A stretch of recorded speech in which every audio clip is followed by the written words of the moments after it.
अस्सलाम वालेकुम। अनोखी कहानियाँ सेवर्स के नए एपिसोड में मैं आप सब दोस्तों को तहे दिल से खुश आमदीद कहता हूँ। दोस्तों, आज मैं आपको इन्फेक्शन की दूसरी किस्त सुनाने जा रहा हूँ। कामरान बेटा, सफाई निस्फ ईमान है। इसका ये मतलब है कि इंसान का आधा ईमान निस्फ ईमान में है। इसलिए हम सबको चाहिए कि हम साफ़ सुथरे रहा करें, क्योंकि इसी में ही ईमान है और सफाई है।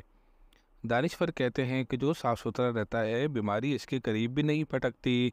अम्मी, कामी मियाँ को समझाने का कोई फ़ायदा नहीं है, नुमान ने फिर कहा।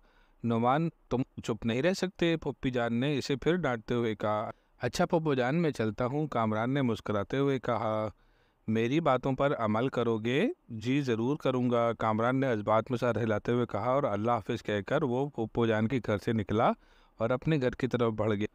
कामरान, थोड़ा सा दूर होकर बैठो। क्लासरूम में कामरान के करीब बैठे असद ने कहा। क्यों भाई, क्या हुआ? कामरान हैरत से बोला।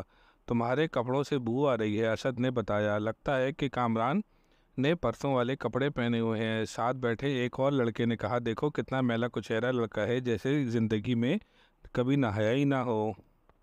मैं तो इसके साथ नहीं बैठ सकता, असद ने खड़े होते हुए कहा। फिर इसने क्लास टीचर हसन साहब से कहा, सर मैं यहाँ नहीं बैठ सकता, मेरी सीट बदले।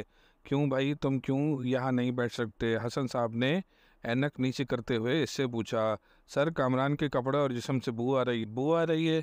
हसन साहब चौंके। फिर उन्होंने कामरान को मुखातिब किया। क्यों कामरान मियाँ, क्या असद ठीक कह रहा है? कामरान ने जवाब देने के बजाय सर झुका लिया।